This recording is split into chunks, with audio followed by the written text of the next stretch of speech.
आर्थिक गैरव्यवहार प्रकरणी अटकेत असलेल्या छगन भुजबळ यांना अंतरिम दिलासा देण्यास मुंबई हायकोर्टानं नकार दिलेला आहे।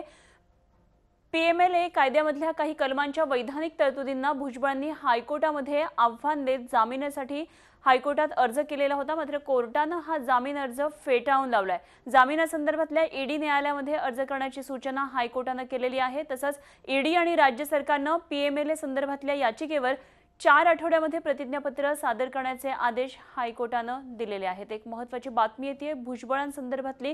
भुजबळांचा आता आर्थिक गैरव्यवहार प्रकरणी अटकेत असलेले भुजबळ यांना अंतरिम दिलासा देण्यास मुंबई हायकोर्टानं नकार दिलेला आहे। पीएमएलए या कायद्यामधल्या काही कलमांच्या वैधानिक तरतुदींना भुजबळांनी हायकोर्टमध्ये आव्हान दिलं होतं आणि जामिनासाठी हायकोर्टमध्ये अर्ज केला होता, मात्र हायकोर्टानं भुजबळांचा हा जामीन अर्ज फेटाळून लावलेला आहे।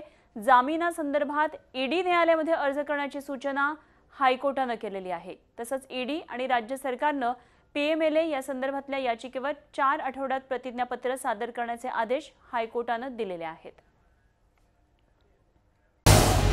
झी 24 तास रहा एक पाऊल पुढे।